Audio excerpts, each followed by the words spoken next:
Hello everyone, welcome back to my YouTube channel Learn Together 2026, and we are back with one of the most important practical examination of this month, and we are here to explain that how do we detect chloride ion or zinc.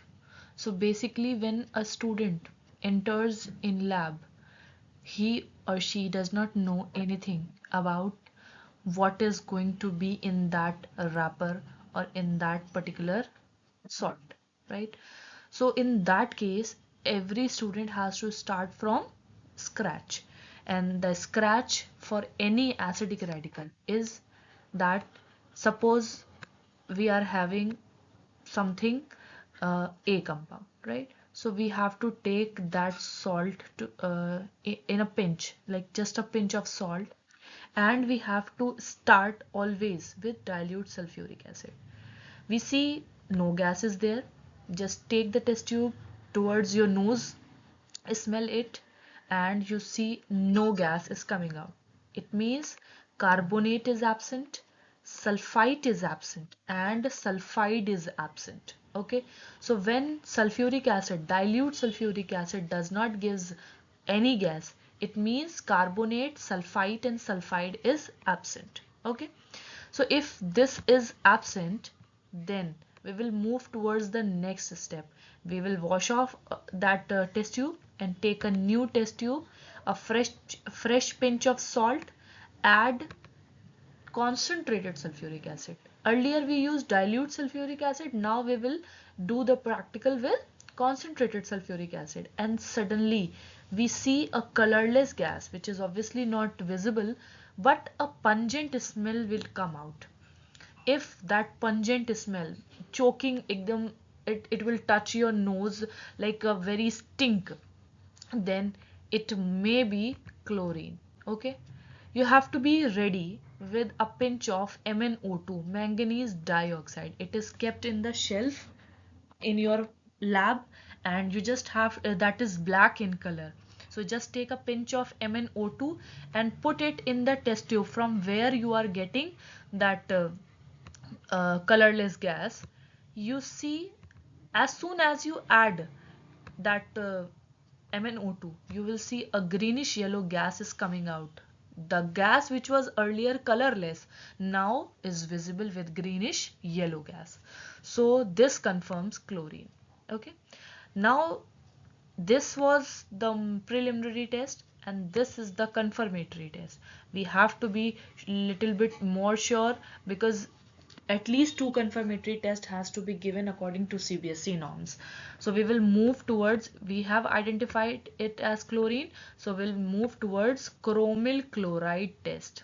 Okay, so for chromyl chloride test you have to mention that we are going to perform chromyl chloride test. Mix the salt with 3 times its weight of K2Cr2O7. Take 1 ml, if you have taken 1 gram of salt, add 3 grams of K2Cr2O7 solid.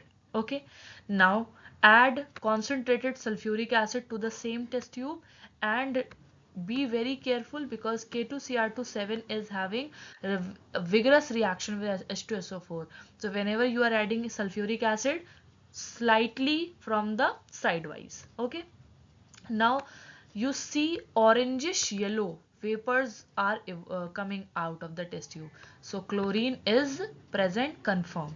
Now be ready with the passing tube and pass the coming vapors in NaOH. So what we are supposed to do, take a test tube. Okay, in this test tube take NaOH.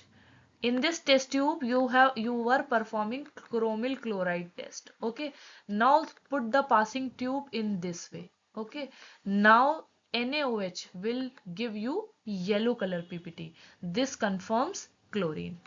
At least two confirmatory tests to be mentioned in the copy, but if you want to write one more, you can write the last one, salt plus AgNO3 solution. This will give you white PPT. If you add ammonium hydroxide, the PPT will dissolve and this will confirm chlorine. Okay, so this is the test for acidic radical. And if obviously when we are having acidic salt, so we must be, sorry, if we are having acidic radical, so it must be having a basic radical.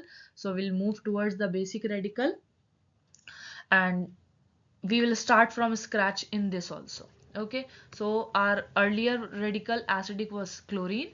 Now take the second part of the salt. In the lab I told you that you have to divide your salt in two parts, one for acidic test and other for the basic test. So acidic test is done. Now take the basic, take the whole salt and dissolve it in dilute HCl. You see no PPT. Okay, so confirmation is this: lead is not there. So if lead is not there, then take the whole solution OS and pass the H2S gas. How will you get H2S gas? In your lab, there is KIPS apparatus kept. It is a two bulb apparatus in which H2S is already present. You just have to take the nozzle and put it into the your solution, earlier solution A, right? And pass it for some time, like 3-4 boils should be there. If you see no PPT, then it will be mercury, it will not be mercury, copper and cadmium. And if there must be anything among them, it will give you black color PPT. Okay, so no PPT means the solution remains as it is, it was in first step. Just be like that. Take the solution in which you have passed H2S, boil it off. How will you boil? Put it on the burner, boil for some time. You see that vapors are going out, it means H2S is gone. Right now cool it, cool the solution, then add ammonium chloride that is kept in the shelves in solid form, ammonium chloride. Okay, at least 2 to 4 grams. Then you have to add, first mix ammonium chloride, shake it well, then add ammonium hydroxide in excess. Excess means you have to take in large amount. Okay, no PPT. If no PPT means neither ferrous is there, ferric is there, neither aluminium is there. Okay, now we will move towards fourth step, that will be again pass H2S gas. And as soon as you pass H2S gas, you will be getting white PPT. White PPT means zinc may be present. Zinc may be present means you have to now go for zinc confirmatory test, and this white PPT to be filtered off, dissolve that PPT in dilute HCl, and again boil the solution to boil off H2S. After mixing, boiling, cooling, divide the solution in two parts. Mix one part with NaOH and second part with ammonium hydroxide and K4FeCN6, potassium ferrocyanide, right? The part which is having NaOH will give you white color PPT, and the part having ammonium hydroxide and K4FeCN6 will give you bluish white. This confirms zinc. So after completing the whole process, whatever I told you, this has to be mentioned in the practical copy also, and this has to be done in this way only. I know most of the student of this grade know that this salt has been given to them, but according to me, and being a student, at least you should perform whatever you have been instructed.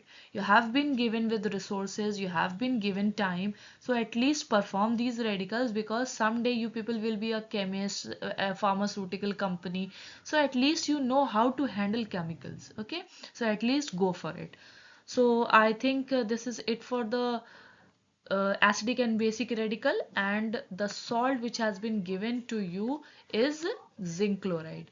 If the examiner asks you regarding this, which salt has been given to you, that is zinc chloride, and then he will ask you how did you identify it, you have to explain the whole procedure. Thank you, and keep like, sharing, subscribe, and follow my channel. Thank you so much.